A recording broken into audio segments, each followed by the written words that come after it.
7 বছর 8 বছর আগে মামুন ছোট বলছিল লালা একটা বাড়ি কিনে দিবে, লালা একটা তার একটা ঠিকানা করে দিবে। এই মিথ্যা আশ্বাস দিয়ে আমার ছেলেরে পিছে ঘুরাইছে।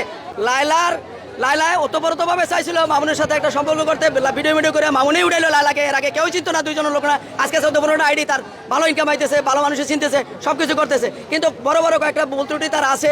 আমরা তার বাবা নাই, এই জন্য খারাপ লাগে অলরেডি, ঠিক বাই না একটা খারাপ লাগে অলরেডি ঠিক। কিন্তু রাখলো, কিন্তু কিছু করার ছিল না বা নাই, কারণ সে আমার কথা শুনে নাই। আগেও আমার ছেলেরা যখন কুমিল্লা থেকে অ্যারেস্ট করে আনে, আমি ছাদের উপর গভর্নর লালার কথা বলছি, তা আমি যে যা করার করো, যে আমার ফলে থেকে আমি ছাড় দিতে বলি না, নিয়ে অ্যারেস্ট করে আনতো নিয়ে আসে। এরপর গিয়া ইয়াতে এক অনুষ্ঠানে গিয়া আপনার আরো 6-7 বছর আগে একটা অনুষ্ঠান দিল কোকাকোলা রোডে, ক্লাবে উপরে ওয়াশরুম আছে। অনুষ্ঠান যখন শুরু হয়েছে পরে নিচে একটা ম্যানেজার বসে থাকে, পাশে একটা সিট আছে, পাশে একটা শোয়ার সিট আছে। অথচ যখন অনুষ্ঠানের ভিতরে মশগুল সবাই, ছেলেমেয়েরা সবাই মশগুল, তখন 2 পা 1 পা করে লালা সিটে উঠাইতে দেখলাম। কিন্তু একটু পরেতেই যে লালা উপরে নাই, কিন্তু উপরে ওয়াশরুম আছে, সে আধা ঘন্টা পরে উপরে গিয়ে উঠছে। এখন আমরাই বুঝতে পারেন জিনিসটা বেসাদারগুলো, বুঝছেন? এই একটা জিনিস আমার কাছে দেখলাম, আমরা বয়স্ক লোক মারা যাবো, সবাই মাটি নিচে যাবে। আবার দ্বিতীয় কথা হলো, যে ভুল যেভাবে হয়েছে, লালা একটা মিথ্যা আশ্বাস দিয়েছিল। মূল কথা কি, আপনারা ঘুষাঘুষি কানাঘুষা অনেকে কানাঘুষা করে, জিনিসটা আমি বলে দিই। 7 বছর 8 বছর আগে মামুন ছোট বলছিল লালা একটা বাড়ি কিনে দিবে, লালা একটা তার একটা ঠিকানা করে দিবে। এই মিথ্যা আশ্বাস দিয়ে আমার ছেলেরে পিছে ঘুরাইছে, বুঝছেন? লাস্টে তা দেখছে যে সেটা করে না, গ্রামে ছোট করে বাবার জন্য বাড়ি করছে। কিন্তু মামুনকে জিজ্ঞেস করে ছেলেবেলে, লক্ষ ছেলেবেলে, তোর টাকা, তোর প্রজেক্ট কবে বা বাড়ি কবে বা কি কবে? তখন আইসা গিয়া 2-1 লালার কাছে যায়। লালা গেলে বলে তোর বার্থডের দিন, যেটা 8 মাস পরে, লালা গেলে বলে ঈদের দিন, যেটা 9 মাস পরে আইব সময়। এর ভিতরে ঘুরে আর ভালোবাসা কারো করে, এর ভিতরে আর আমাদের আত্মীয় স্বজন সিধা সব ম্যাপ করে আর নোট করে। কিন্তু তার আত্মীয় স্বজনকে, তার মতলব আমার স্বাস্থ্য ভাইরা জিজ্ঞাসা করছে তার বাসা কোথায়। হে কয় কি ব্যাগ গোষ্ঠী বিদেশ। একটা বংশ যদি 20-25 জন মিনিমাম লোক থাকে, সবাইকে বিদেশ থাকে, 5 জন গেলে 5 জন তো বাইর থাকে। তাহলে আর 2 বোন আর মাই এখানে বেলে, আর সব বিদেশ।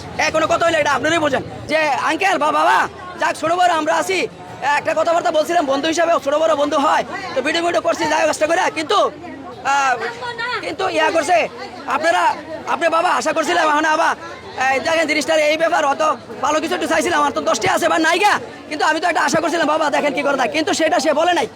ওর তো কথা ভিতরে আলোচনা। লাইলা গেলে যখন আমি কাছে যাইতে চাইতাম, তখন 4 হাত দূরত্ব নিয়ে আমরা দেখতাম অনেক কথা রে দাদা, অনেক কথা ভাই বন্ধুরা বা চাচা বাতি যারা, অনেক কথা। যখন রুমে যাইতো সালাম কত দিত, মামুনের লোক তো 3-4 জন ছেলেরা সবসময় বসা থাকতো।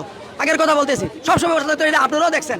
কিন্তু ওর সামনে গিয়ে তো বসতো, কিন্তু বৈশা কথা বলুক, অসুবিধা নাই, রাতে বইরা কথা বলুক, দিন বইরা কথা। সে 3-4 জন লোক ছেলেবেলার বন্ধু নিয়ে খাড়ে আছে, সে শুয়ে পড়তে চাইতো, এমন দরজা একটু সাফাইতেও চাইতো, এটা আমরা নজর করতাম।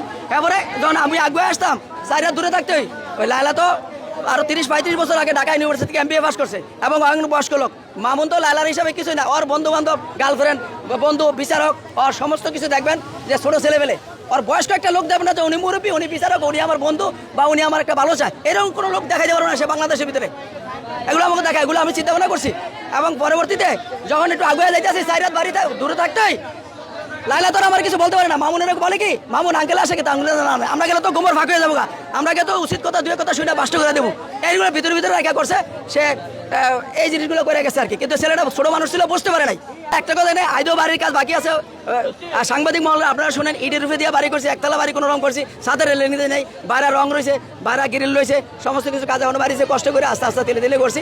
এখানে লাইলার একটা কথা নাই, হয়তো কি করছে, মামুন যদি একটা তারে আইফোন কিনা দিয়েছে, ও আবার হয়তো তাহলে একটা হুন্ডারের ভিতরে 1 লাখ টাকা দিয়েছে, টুকটাকে দিয়ে দিয়েছে। কিন্তু একটা এক জায়গায় প্রমাণ করার মতো বা বসার মতো বা জানানোর মতো বা মানুষের কাছে তুলে ধরার মতো ওইরকম কিছু আসে নাই, তার বাধায় নাই।